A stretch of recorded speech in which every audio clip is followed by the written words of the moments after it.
8 ہجری ہے مکہ فتح ہوتا ہے. یہ وہی مکہ ہے، یاد رکھیے گا پیارے اسلامی بھائیوں، جہاں سے نبی پاک کو بڑے دکھ کے ساتھ چھوڑ کر جانا پڑا تھا. 53 ایئرز میرے آقا نے وہاں گزارے تھے.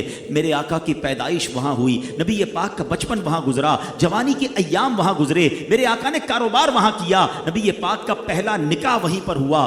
اللہ اکبر، صحابہ کی پراپرٹیز تھیں، بزنس تھا، سب کچھ چھوڑ کر مائیگریٹ کرنا پڑا، کیونکہ مکے والوں نے بڑا ظلم کیا تھا، مکے والوں نے بڑی تکلیف پہنچائی تھی. اور اب 8 سال کے اندر اللہ نے مکے پر فتح نصیب کر دی.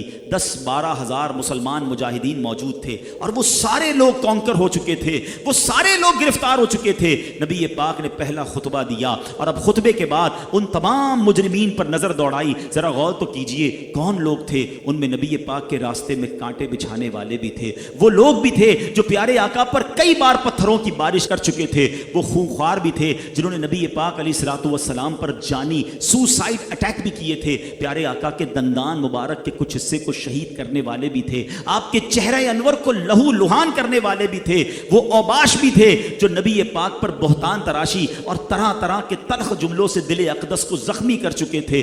وہ صفاق درندہ صفت بھی تھے جو آپ علیہ الصلوۃ والسلام کے گلے میں چادر کا پھندا ڈال کر آپ کا گلا گھونٹ چکے تھے. جی ہاں، وہ بھی تھے کہ جن کے اندر جو پیاس تھی نا، خون کی پیاس، وہ نبی پاک کے مبارک خون کے بغیر بجھ نہ سکتی تھی. ایسے جانی دشمن بھی تھے. ہاں، یہ وہ بھی تھے جنہوں نے سیدنا حمزہ رضی اللہ تعالیٰ عنہ، نبی پاک کے پیارے چچا جان کی ناک کان کاٹنے والے، ان کی آنکھیں پھوڑنے والے، ان کے جگر کو چبانے والے بھی ستمگار موجود تھے. حضرت صہیب، حضرت عمار، حضرت خباب، حضرت خبیب، حضرت زید بن دحینہ رضی اللہ تعالیٰ عنہم وغیرہ کو رسیوں میں باندھ کر مار مار کر جلتی ہوئی ریتوں پر لٹانے والے موجود تھے، چٹائیوں میں ڈال کر اور دھونی دے کر بے ہوش کرنے والے لوگ موجود تھے، سینکڑوں بار گلا گھونٹنے والے لوگ موجود تھے. یہ سارے موجود تھے. اور اب نبی پاک انہیں دیکھ رہے ہیں، وہ سب سوچ رہے ہیں آج مارے گئے، آج تو بوٹی بوٹی کر دی جائے گی، آج ہم بچنے والے نہیں ہیں. پیارے آقا نے فرمایا بتاؤ تم کیا چاہتے ہو، میں تمہارے بارے میں کیا فیصلہ کروں. وہ بہت ڈر گئے، وہ لرز گئے، مگر بڑی للچائی ہوئی، بڑی جس کو کہتے ہیں نا ترس والی نظروں سے پیارے آقا کی بارگاہ میں عرض کرتے ہیں آپ کریم ہیں، آپ بڑے کرم والے ہیں، آپ سے کرم کی امید ہے. اللہ اکبر، ذرا سوچئے اتنا ستانے والا کوئی سامنے آ جائے، اتنا تکلیف دینے والا کوئی سامنے آ جائے، اپنے ساتھیوں کو شہید کرنے والا کوئی سامنے آ جائے، اور آج موقع ہے بدلہ لینے کا. لیکن سبحان اللہ، رحمتیں اور پیارے آقا علیہ الصلوۃ والسلام کی کرم نوازی دیکھیے. آپ نے وہ تاریخی جملہ فرمایا. آپ فرماتے ہیں لا تثریب علیکم اليوم فاذهبوا انتم الطلقاء، آج تم پر کوئی الزام نہیں، جاؤ تم سب آزاد ہو. اچھا، یہاں بڑے مورخین نے بڑی پیاری بات لکھی. یہاں تک تو کئیوں نے واقعہ سنا کہ فتح مکہ میں نبی پاک نے عام معافی کا اعلان کیا. اس کے کانسیکوینسز کیا ہوئے، اس کے ریزلٹس کیا ہے. آپ کو پتا ہے اس کے بعد ہوا کیا کہ رائٹ آفٹر دس اناؤنسمنٹ ہزاروں سرداران قریش موجود تھے اور نوجوانان قریش موجود تھے، بلند آواز سے کلمہ پڑھ کر مسلمان ہو گئے. اچھا، نبی پاک ان سب کے گلے اڑوا دیتے، ان سب کو کاٹ دیا جاتا. رزلٹ کیا آتا؟ ان کے بچے دشمن بنتے، یہ جنگیں باقی رہتی، یہ لڑائی جاری رہتی. میرے آقا نے معاف کیا، وہ سارے مسلمان ہو گئے، اکثر ان میں صحابہ بن گئے. اچھا، اب اس کی ایک اور بہت خوبصورت توجہ دیکھیے گا. فتح مکہ ہوا 8 ہجری میں، ٹھیک ہے. مسلمان کتنے تھے؟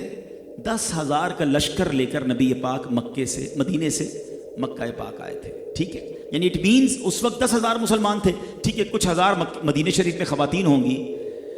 مگر 10 ہجری میں رائٹ آفٹر 2 ایئرز نبی پاک حج فرماتے ہیں، حجۃ الوداع کا خطبہ دیتے ہیں عرفات کے میدان میں. اب کتنے مسلمان ہیں میدان عرفات میں؟ 1,24,000 صحابہ کرام موجود ہیں. Look at the take off right after that forgiveness. اس معافی کے بعد جو اسلام کو عروج ملا کہ اگلے 2 سالوں میں نبی پاک کی پچھلی ساری زندگی کو کیلکولیٹ کر لیں، 40 سال کی عمر سے میرے آقا اسلام کی دعوت دے رہے ہیں.